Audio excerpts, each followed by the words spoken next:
Jean-Luc Mélenchon est l'un des hommes politiques les plus influents de France depuis des décennies. C'était un orateur brillant, un homme doté d'une forte volonté et d'une vision politique inébranlable. Mais peu importe à quel point sa carrière est brillante, peu importe à quel point son nom est admiré par des millions de personnes, personne ne peut nier que derrière cet homme dur se cache une âme remplie de blessures et de tristesse. La plus grande tristesse dans la vie de Jean-Luc Mélenchon ne sont pas les échecs politiques ni les défaites électorales. Ce n'est pas la critique acerbe des opposants ni le rejet public. Mais la tristesse la plus profonde de son cœur était le sentiment d'être incompris et isolé sur le chemin même qu'il avait choisi. Jean-Luc Mélenchon a toujours été un homme de volonté, qui refuse de faire des compromis sur ce qu'il considère comme mal. Il a passé sa vie à se battre pour les travailleurs, pour les marginalisés, pour une politique qu'il croyait plus juste. Mais à cause de ce chemin, il avait souvent l'impression de se battre seul, sans que personne ne comprenne vraiment ses sentiments. Il y a eu des moments où il s'est retrouvé debout, parmi des milliers de supporters, écoutant les applaudissements et les acclamations. Mais à l'intérieur, il se sentait extrêmement seul. Il savait que peu importe ses efforts, il y aurait toujours des gens qui ne comprendraient pas son véritable objectif. Ils le verront comme un extrémiste, quelqu'un qui est toujours contre le système, un politicien qui refuse tout compromis. Mais en réalité, tout ce qu'il voulait, c'était une France meilleure, une société plus juste. Cette solitude ne venait pas seulement du public, mais aussi de ses propres camarades. En politique, il n'y a rien de plus douloureux que d'être trahi par ceux en qui vous aviez confiance. Mélenchon l'a vécu à maintes reprises. Ceux qui l'ont soutenu, qui ont crié pour se battre à ses côtés, ont fini par lui tourner le dos lorsqu'ils ont vu que le chemin qu'il avait choisi était trop difficile, avec trop peu de chances de gagner. Cette tristesse n'est pas un moment, mais une blessure qui dure des années. C'est le sentiment de quelqu'un qui a passé toute sa vie à lutter sans savoir s'il parviendra un jour à atteindre ce qu'il désire. Jean-Luc Mélenchon n'est pas un homme politique ordinaire. Il n'était pas né dans une famille puissante et n'avait pas de relations politiques, mais il avait quelque chose que tout le monde n'avait pas, une forte volonté, une forte croyance en ses idéaux. Sa carrière politique débute dans les années 1970, lorsqu'il participe à des mouvements étudiants et devient rapidement une figure marquante de la politique de gauche. Il a adhéré au Parti socialiste et a occupé de nombreux postes importants au sein du parti. Mais dès le début, il n'était pas un homme politique qui acceptait facilement des compromis. Il n'a pas accepté les politiques qu'il considérait comme trop biaisées en faveur des intérêts de la classe capitaliste, trop éloignés des travailleurs qu'il a toujours voulu protéger. En 2008, Jean-Luc Mélenchon décide de quitter le Parti socialiste et de fonder le Parti de gauche. C'était une décision risquée, car il savait qu'en quittant un grand parti comme le Parti socialiste, il perdrait beaucoup de soutien et de ressources. Mais cela ne l'intéressait pas. Il croyait qu'il devait créer un mouvement qui représentait véritablement les valeurs qu'il défendait. Et il l'a fait. Il a bâti une force politique puissante, attirant des millions de partisans français. Il est devenu l'un des hommes politiques les plus influents de la gauche, un homme d'une grande éloquence qui n'a pas hésité à affronter les plus grandes forces du système politique français. Mais malgré ses nombreux succès, il a également dû faire face à de nombreux échecs. Il s'est présenté à plusieurs reprises à la présidence, mais n'a jamais gagné.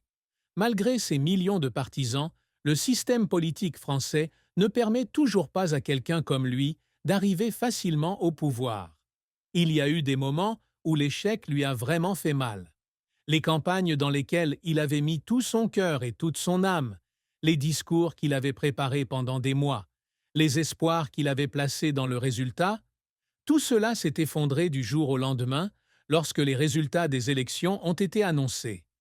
Il y avait des moments où il devait s'asseoir seul, regarder les chiffres et se sentir impuissant. Mais peu importe le nombre de fois où il a échoué, il n'a jamais abandonné. Car pour Jean-Luc Mélenchon, la politique n'est pas seulement une course au pouvoir, mais un voyage pour changer la société. Et si ce voyage doit durer toute une vie, Il est prêt à continuer. Jean-Luc Mélenchon a passé sa vie à se battre pour les idéaux auxquels il croyait, pour une France plus juste, où les droits de la classe ouvrière étaient protégés, où les gens ordinaires avaient leur mot à dire dans le système politique. Mais le chemin qu'il a choisi n'était pas facile, et les réalisations pour lesquelles il s'efforçait n'ont pas été faciles à obtenir. Dès ses débuts en politique, il a décidé qu'il ne voulait pas simplement faire partie du système, mais qu'il voulait le changer de l'intérieur. Il ne voulait pas être un politicien qui fait des compromis avec les pouvoirs en place, mais il voulait créer un véritable mouvement capable de changer la société. Mais pour y parvenir, il a dû faire face à de nombreux obstacles, avec l'opposition de ses opposants comme de ses anciens alliés.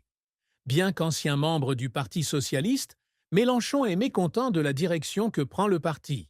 Il a soutenu que le Parti socialiste s'était de plus en plus éloigné des principes fondamentaux de la gauche et ne représentait plus véritablement les travailleurs. En 2008, il décide de quitter le Parti socialiste pour fonder le Parti de gauche. Une décision risquée, mais aussi l'un des moments les plus importants de sa carrière. Mais former un nouveau parti politique n'est pas facile. Il a dû tout construire à partir de zéro, trouver un moyen de convaincre ses partisans que sa voie était la bonne. Il a organisé des centaines de rassemblements, parcouru toute la France pour parler aux gens, pour diffuser ses idées. Les premières années ont été difficiles, mais il n'a jamais abandonné. Et puis, ses efforts ont commencé à porter leurs fruits. En 2012, lorsqu'il s'est présenté à l'élection présidentielle, il a remporté 11% des voix, un chiffre étonnant pour un candidat issu d'un parti nouvellement formé. Même s'il n'a pas gagné, il a prouvé qu'il y avait un grand nombre de Français qui soutenaient ses idées, qu'il n'était pas seul dans ce combat. Après sa défaite en 2012, il continue de construire son mouvement et fonde en 2016 la France insoumise, un mouvement politique qui n'est pas seulement un parti, mais une véritable force représentant ceux qui veulent changer le système. Avec la France insoumise, Mélenchon a fait franchir un pas supplémentaire à la gauche, en apportant un mouvement puissant capable de défier les partis politiques traditionnels. Lors de l'élection présidentielle de 2017, Mélenchon a de nouveau obtenu un succès remarquable, remportant près de 20% des voix, ratant de peu le second tour. Ce résultat montre non seulement qu'il est l'un des hommes politiques les plus influents de France, mais prouve également que son message est de plus en plus reçu par la population. Mais malgré ses réalisations, il n'a jamais vraiment atteint son plus grand objectif, devenir président et réaliser les changements qu'il souhaitait. Il y avait des moments où il avait l'impression que peu importe ses efforts, le système ne permettrait pas à quelqu'un comme lui de gagner. La politique est un combat de longue haleine, et malgré de nombreuses petites victoires, Mélenchon a toujours le sentiment que son objectif ultime est encore trop loin. Il a passé des décennies à se battre, à construire son mouvement, mais n'a toujours pas réussi à le mener à sa destination finale. Bien que sa carrière ait été pleine de défis, le plus grand défi auquel il a été confronté n'était peut-être pas politique, mais plutôt dans sa vie personnelle. En tant qu'homme qui consacre tout son temps et toute son énergie à sa carrière politique, Mélenchon n'a jamais eu assez de temps pour l'amour et le mariage. Il se maria et eut une fille, Marilyn Mélenchon, mais son mariage ne dura pas longtemps. Les pressions du travail, les voyages constants et les disputes sans fin rendaient difficile pour lui de maintenir une vie de famille stable. Il aimait sa fille, mais il savait aussi qu'il y avait des moments importants dans sa vie qu'il avait manqués. Il y avait des jours où il était si occupé qu'il ne pouvait pas rentrer chez lui. Il y avait des moments où il devait choisir entre une réunion politique importante et un événement familial, et il choisissait souvent le travail. Non pas parce qu'il ne se souciait pas de sa famille, mais parce qu'il se sentait responsable des millions de personnes qui lui avaient fait confiance.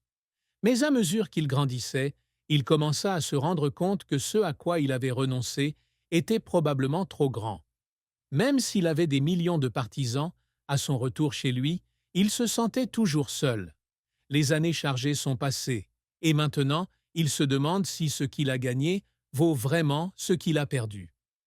Un jour, en interview, Lorsqu'on lui demandait ce qu'il regrettait le plus dans sa vie, Mélenchon s'est tu quelques secondes avant de répondre « Probablement les moments que je n'ai pas pu passer avec ma fille ».